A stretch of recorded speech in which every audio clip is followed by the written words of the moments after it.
무거운 머리를 받치고 있는 목은 통증이나 피로를 쉽게 느끼는 부위입니다. 특히 대부분의 시간을 앉은 자세로 있는 직장인이나 학생의 경우에는 디스크가 압박을 받게 되다 보니 목 디스크에 노출되기 쉬운데요. 오늘 이 시간에는 조기 치료가 중요한 목 디스크에 대해 전주 우리병원 김재엽 원장과 함께 알아보겠습니다. 다양한 통증을 유발하는 목 디스크, 가볍게 여기지 말고 적극적으로 치료해야 합니다. 신경외과 전문의 김재엽 원장과 함께 목 디스크와 일자목에 대해 알아봅니다.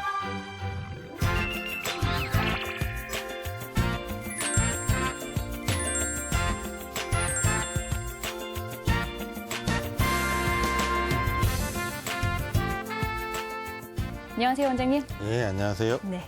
오늘 주제가 목 디스크인데요. 예. 최근 스마트폰을 사용하는 사람들도 많아지고 그러다 보니까 목 디스크 환자도 늘어났다고 하던데 예. 정말 그런가요? 요즘 최근 5년, 5, 6년 기록을 보면 예. 목 디스크 환자가 약 20% 정도 증가를 했다고 합니다. 그리고 청소년들 사이에서는 그 스마트폰 중독자가 네. 뭐 4명에 1명꼴로 보고가 되고 있거든요. 하루에 뭐 7시간 이상씩 사용을 하는 사람들도 많이 있다고 하고, 그래서 그런 것들이 전혀 영향이 없다고 할 수는 없겠습니다. 보통 우리가 어떤 시점에 일정한 지역에서 나타나는 병자 수와 네. 그리고 그 지역 인구 수에 대한 비율을 유병률이라고 하는데요.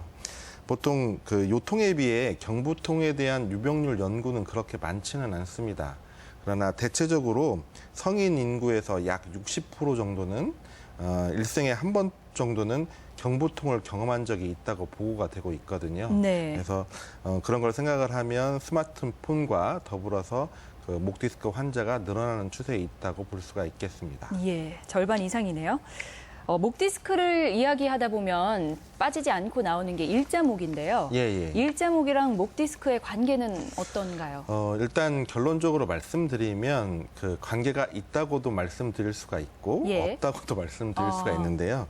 일단 일자목이라는 것을 알아보면 우리가 태어났을 때는 이렇게 아이가 뱃속에서 구부정하게 이렇게 되어 있죠. 네. 근데 이제 한 3개월 정도 되면 이제 목을 가누기 시작을 하잖아요. 그래서 목을 쳐들게 되는데 그러면서 목에 C자형이 생깁니다.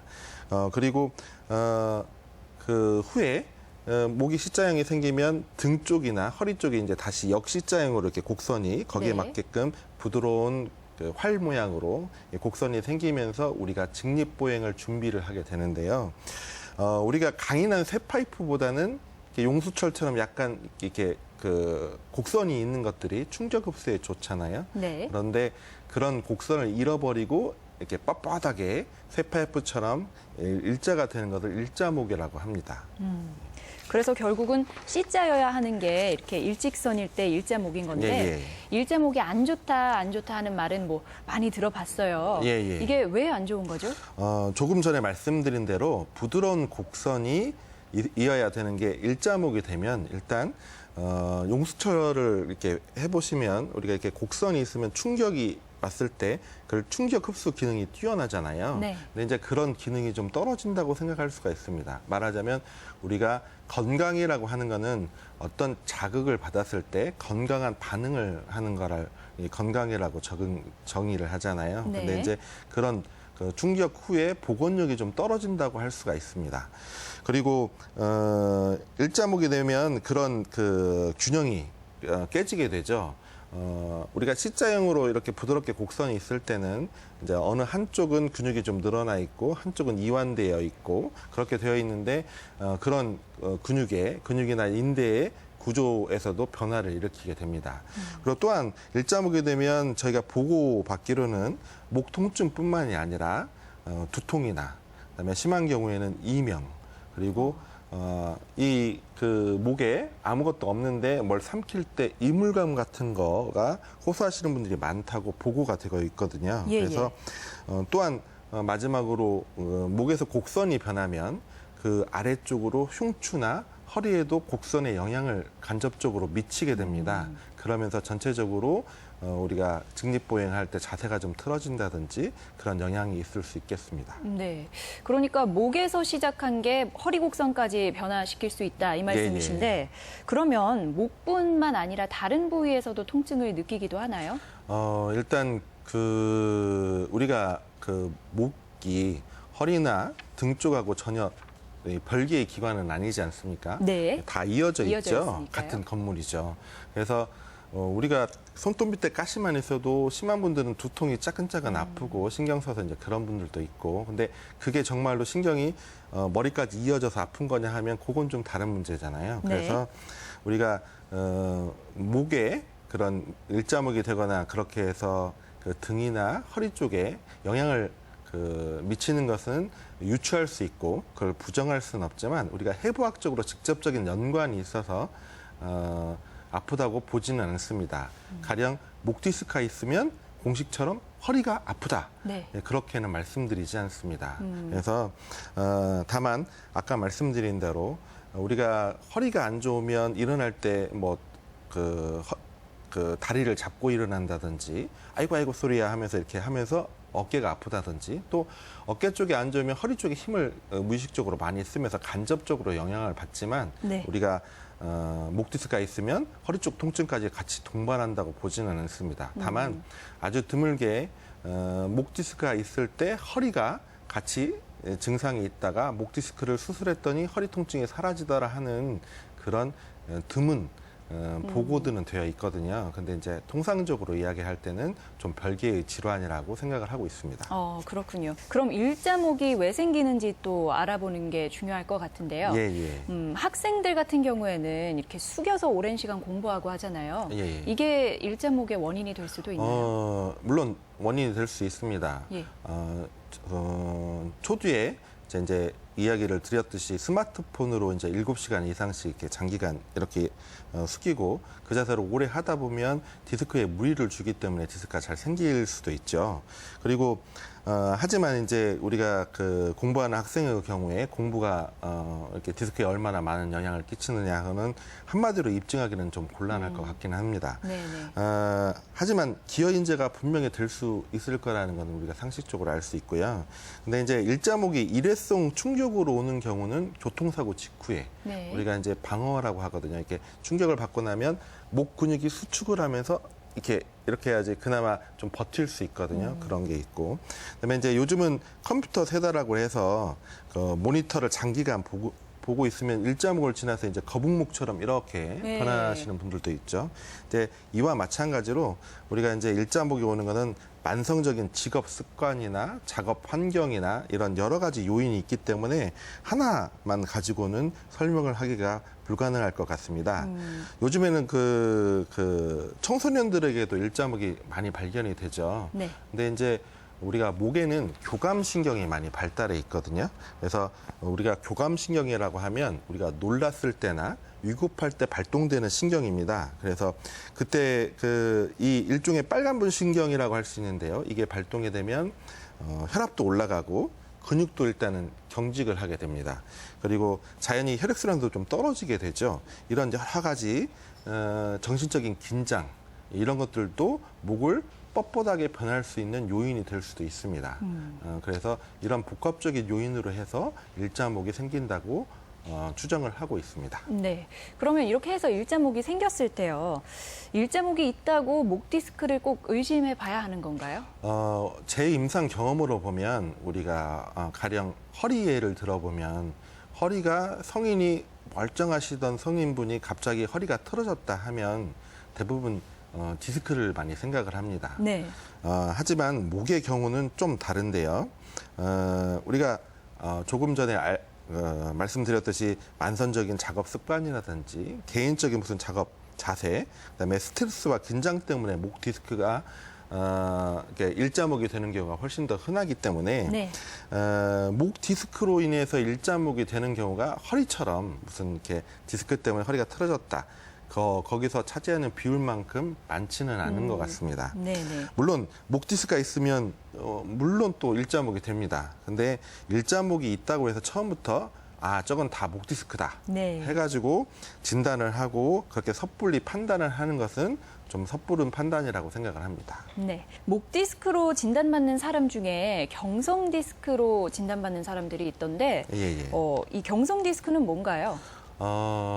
우리가 이제 경성연성이라고 해서 허리는 대부분 그렇게 붙이진 않는데 네. 목에는 경성연성을 자주 구분을 합니다. 예, 경성이란 말 그대로 단단하다는 말이거든요. 이게 이제 물론 허리 디스크에도 물론 경성 디스크가 있긴 하지만 우리가 디스크가 튀어나온 지 오래되면 그 표면에 칼슘이 침착을 하거든요. 그래서 단단해지는 경우가 있습니다. 근데 이런 경우 말고 목에는 그 허리와는 다르게 좀 허리 관절하고는 좀 다른 디스크 관절 구조를 가지고 있거든요. 네. 그래서 허리는 그 디스크 뒤에 후관절이라는 관절이 있어서 그 지탱을 하고 있는데 목은 그 구추관절이라고 해서 웅코버테브랄 조인트라고 하는 관절이 있습니다. 이 관절의 그 형태나 역할까지는 전문의가 아니시니까 자세히 설명할 필요는 없지만 이 관절이 두꺼워지면 이 팔로 나가는 그 목신경이 그 아래서 잘 눌리게끔 구조가 그렇게 돼 있거든요. 네. 그래서 우리가 보통 그 신경을 누르는 건 말랑말랑한 디스크라고 생각하는데 네. 그 관절 구조에 단단한 뼈가 누르게 되면 그걸 경성이라고 부르게 됩니다. 그리고 그거 말고 말랑말랑한 그 디스크, 그게 신경을 누르면 연성 디스크라고 하게 되는데요. 경성과 연성은 아무래도 성향이 좀 틀리기 때문에 치료 방법도 조금 틀리고 그다음에 예후도 조금 틀리게 되겠습니다. 네, 마지막으로 목 디스크로 고생하는 분들께 좀 한 말씀 부탁드릴게요. 일단 요즘에는 현대인의 스마트폰도 많이 사용을 하시고 그다음에 직장에서 과도한 업무나 그런 것들 때문에 작업 환경 때문에 그런 영향을 많이 받습니다. 그것을 피할 수는 없다 하더라도 적극적으로 중간에 운동을 한다든지 스트레칭을 하고 또 하나는 목은 그 스트레스에 굉장히 민감한 기관이기 때문에 네. 좀 더 우리가 스트레스가 없이 살 수는 없잖아요. 근데 이제 건강하게 반응해서 항상 그 스트레스를 풀 수 있도록 그래서 적당한 운동과 항상 그 건강에 도움되는 이야기지만 건강한 운동과 그 식습관을 잘 유지하고 그다음에 항상 바른 자세를 유지하는 게 가장 목에는 좋은 것 같습니다. 예, 알겠습니다. 오늘 이 시간에는 신경외과 전문의 김재엽 원장과 함께 목 디스크에 대해 알아봤습니다. 고맙습니다, 원장님. 예, 감사합니다.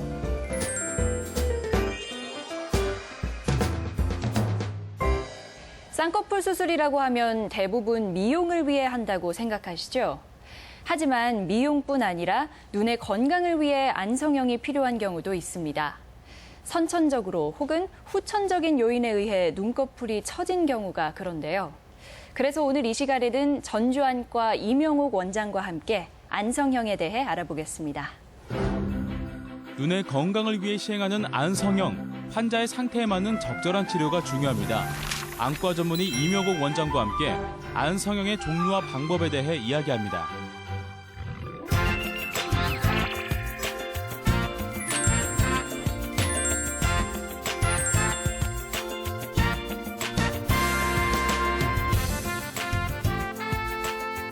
안녕하세요, 원장님. 네. 오늘 안성형에 대해서 알아볼 건데 이건 성형외과나 다른 곳에서 받는 눈성형하고는 좀 다른 건가요? 네. 안성형은 안과의 세부 전문 분야로 눈꺼풀을 포함한 눈 주위의 미용과 함께 질환에 대해 치료, 수술하는 분야입니다. 쌍꺼풀, 앞트임 등 미용 수술을 포함하여 그 외에도 외상이나 선천성 질환에 의해 눈꺼풀에 이상이 생기거나 눈썹 질림, 안검하수, 또 나이가 들면서 눈꺼풀이 처지게 되면 가쪽 눈꺼풀이 짓무름이 발생하는데 이러한 질환들을 치료하는 분야입니다. 눈꺼풀의 불편한 부분을 치료함과 동시에 미용적인 개선을 함께 얻고자 하는 분야라 할 수 있습니다. 아, 예, 그렇군요. 보통 안과에서 눈꺼풀 수술을 한 사람들을 보면 안검 하수나 또 이 눈썹이 찔려서 한 경우가 많은 것 같은데요. 먼저 안검 하수에 대해서 말씀해 주시겠어요? 윗 눈꺼풀에는 눈꺼풀을 떴다 감았다 할 수 있는 윗 눈꺼풀 올림근이라 하는 근육이 있습니다. 안검하수는 윗 눈꺼풀의 기능이 약해져서 눈꺼풀이 충분히 떠지지 않아 눈이 작고 졸린 듯 보이는 질환인데요. 또 눈이 작은 눈을 크게 보이기 위해서 이마에 힘을 주다 보니 이마에 주름이 지는 특징을 가지고 있습니다. 안검하수는 태어날 때부터 눈꺼풀 올림 근육의 기능이 약한 선천 안검하수와 나이가 들면서 힘이 약해지거나 아니면 외상이나 질환에 의해서 발생하는 후천성 안검하수로 나눌 수 있습니다. 이 나이가 들면서 생기는 경우에는요, 꼭 안검 하수를 치료를 해야 하는 건가요? 심한 정도에 따라 다릅니다. 눈꺼풀 처짐이 심하여 정면 주시 눈꺼풀의 동공 가운데를 넘어서 덮는 경우에는 시야 장애를 초래하여 일상생활에 불편하게 됩니다. 네. 이러한 경우에는 수술을 하시는 게 좋습니다. 그리고 이러한 경우에는 의료보험에도 적용이 됩니다. 아, 그렇군요. 네. 예. 그러면 안검 하수는 어떻게 치료하나요?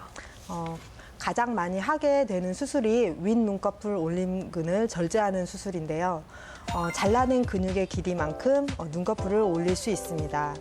윗 눈꺼풀 올림근 절제술은 국소 마취를 통해 이루어지며 수술 시간은 약 1시간 정도, 실밥은 일주일 후에 푸르게 됩니다.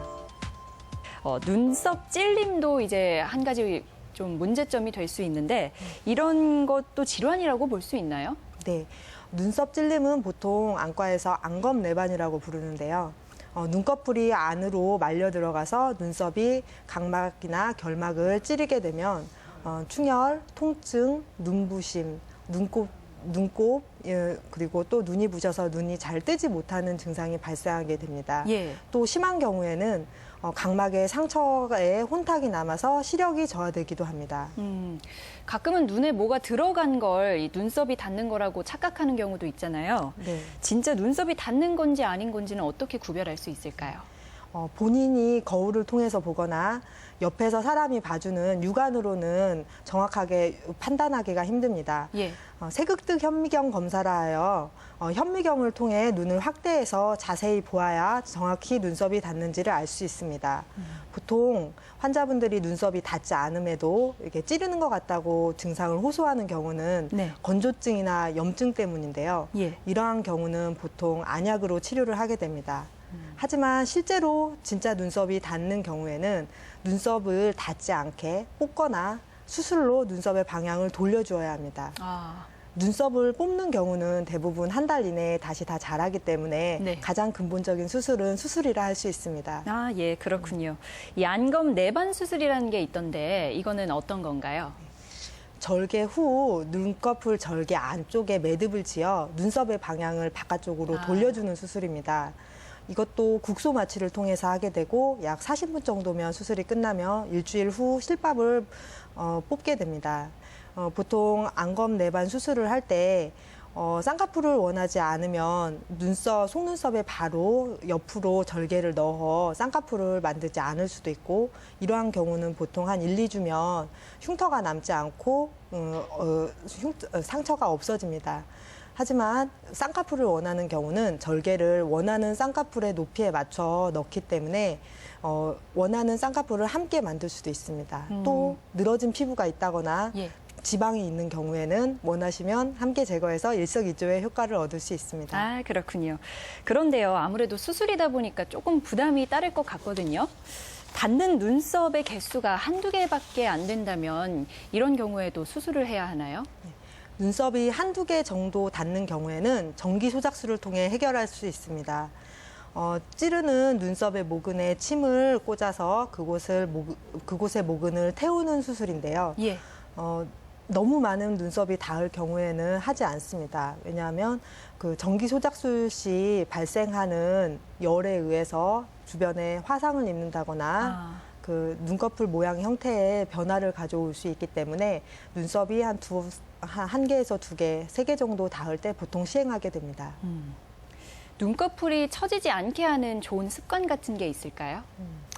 피부는 지속적인 자극을 주면 그곳이 늘어지고 모양도 변형되게 되는데요. 지속적으로 눈을 비비는 습관을 가지신 분들이 많은데 눈을 계속 비비게 되면 눈꺼풀 올림 근육이 눈꺼풀로부터 떨어지고 기능이 약해져서 안검 하수를 유발할 수 있습니다. 또 지속적인 컨택트 렌즈의 착용 또는 쌍꺼풀 액이나 테이프를 사용하는 경우에도 피부 늘어짐과 함께 안검하수를 유발할 수 있으므로 지속적인 사용은 피하는 게 좋습니다. 예, 그렇군요. 오늘 이 시간에는 안과 전문의 이명옥 원장과 함께 안성형에 대해 알아봤습니다. 원장님 오늘 말씀 고맙습니다.